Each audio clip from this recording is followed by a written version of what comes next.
So hello guys, in this video we are going to solve this problem. So in this problem it is given that for any 3 cross 3 matrix M, let this denote the determinant of M, and we have E matrix which is this, we have P matrix which is this, and we have F matrix which is this, and Q is a non-singular matrix of order 3 cross 3, then which of the following statement is true? We have to tell.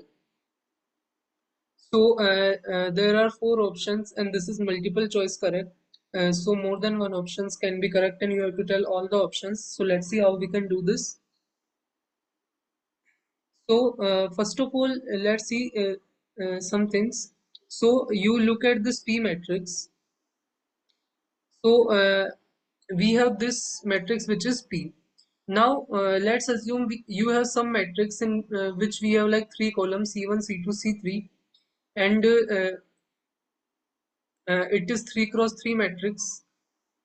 So this is also 3 cross 3, and if you multiply A and P matrix, so if you do AP, so we have this 3 cross 3 matrix and this 3 cross 3 matrix, and we are denoting this 3 cross 3 matrix in terms of column C1, C2 and C3.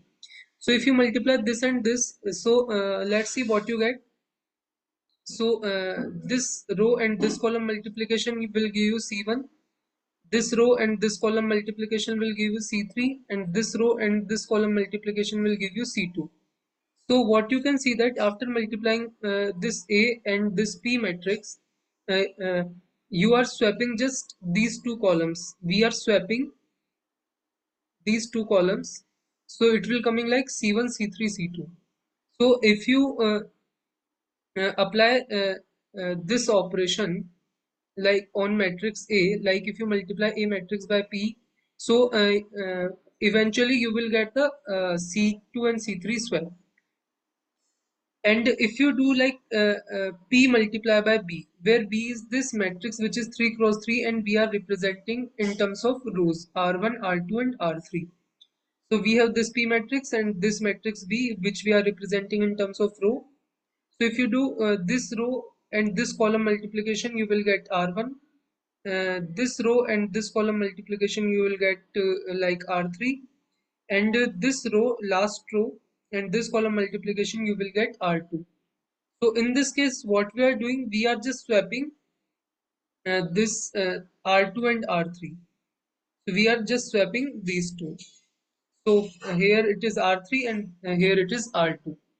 So you see there are two operations. If you do AP, then you will swap the columns, and if you do PB, then you will swap the rows. So these two operations you keep in mind.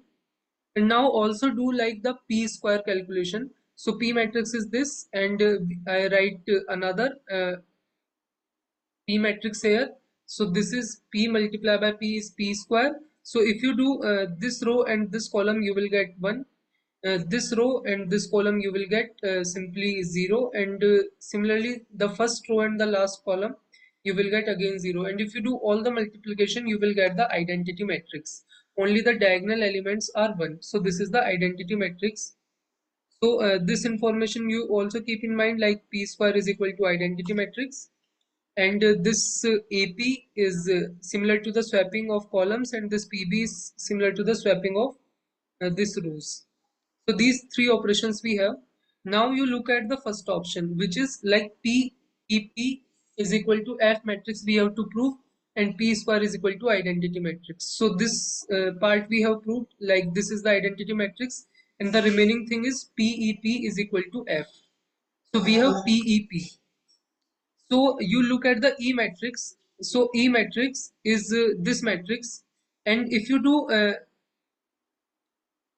EP, so we just seen that if you multiply A matrix by the P matrix, you will just swap the columns. So in this case, you also swap the columns, and you can write this EP is just this 1 to 8, and then you will write the third column, and then you will write the second column. So this is the swapping of column. I place this column here and this column here. So this is the EP, and so this is the EP just after swapping of columns, and if you multiply by P, then this P multiplied by some B matrix is similar to the swapping of these rows. Here R3 come first and R2 come second. So this row will come here and this row will come here. So this is the final thing. So the final thing is 1, 3, 2, 8, 18, 13 and 2, 4, 3. So this is the final thing. And if you look at the F matrix, this is same as this matrix. So this first option is correct. So we have P square is equal to identity matrix and this option is also correct. F is equal to PEP. So A option is correct. Now look at the second options, which is uh, this matrix determinant is same as this matrix determinant plus this matrix determinant. So first of all, we have PEP is equal to F. So if you look at the matrix E, so the matrix E, we have this matrix, and if you calculate the determinant of this, you can just do this operation R3 minus 3 times R2 minus 2 times R3 sorry, minus 2 times R1 on this R3, which is third row. So if you do this operation, so you will get like 8, like if you see this, so 8 minus 3 times this 2 minus 2 times this one. So you will get this element 0. If you see the 13, so 13 minus 3 times this 3 minus 2 times this 2, you will again get 0. And similarly for 18 minus 3 times 4 minus 2 times 3, you will again get 0. So if you have one row 0, so the determinant is equal to 0. So from here you will get the determinant of the matrix E is 0.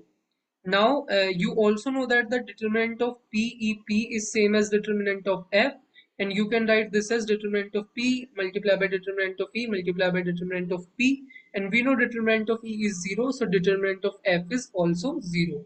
So now we have these two information, and now you look at this. So determinant of EQ plus PF Q inverse. So Q is non-singular, means this determinant is not equal to 0. So we know F matrix we can write as PEP, and we know P square is identity matrix. So it will come like EPQ inverse, and you can take this E matrix to the outside and you can write this as multiplication of this matrix determinant and this matrix determinant.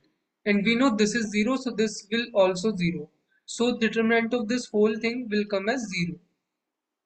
Now in the right hand side, we have like if you see the our second part of this problem, so we got this determinant as 0, and now in the right hand side we have determinant of EQ and determinant of PFQ inverse. So this we have, and now we can easily see that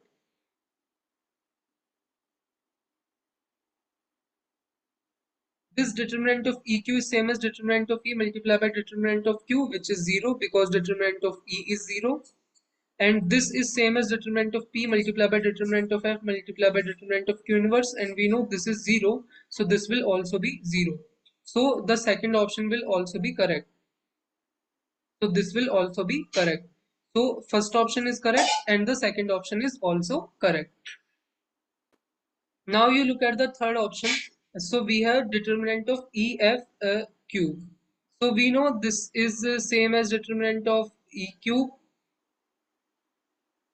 sorry, F cube EQ. So this is the thing.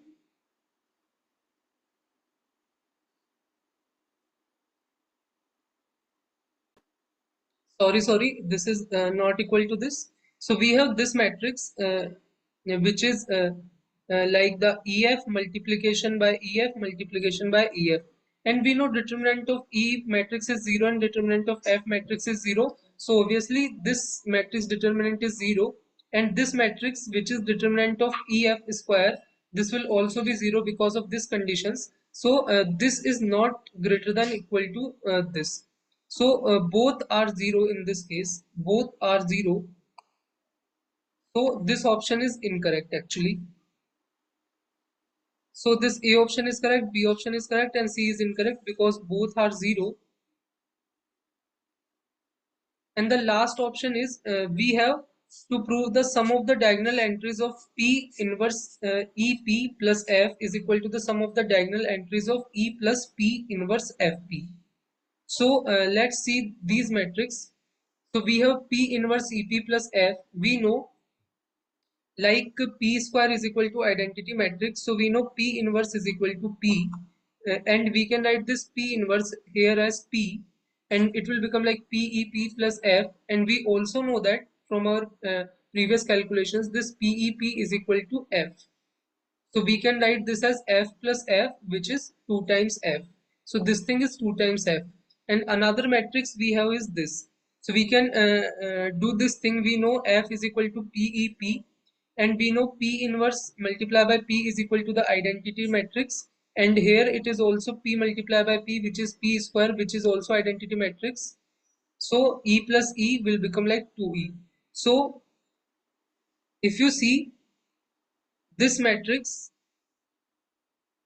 this matrix is equal to 2F, and this matrix is equal to 2E. Now what is in the problem? It is saying like the sum of the diagonal elements of this thing, which is 2 times F, is equal to the sum of diagonal element of this thing, which is 2 times E. And if you see the F matrix, the diagonal elements are 1, 18 and 3. And if you see the matrix E here, the diagonal elements are 1, 3 and 18. So if you do the sum, they are equal. So the last option is correct. So A is correct, B is correct, D is correct, and C is not correct. So A, B, and D are final answer. And in this way, we can solve this.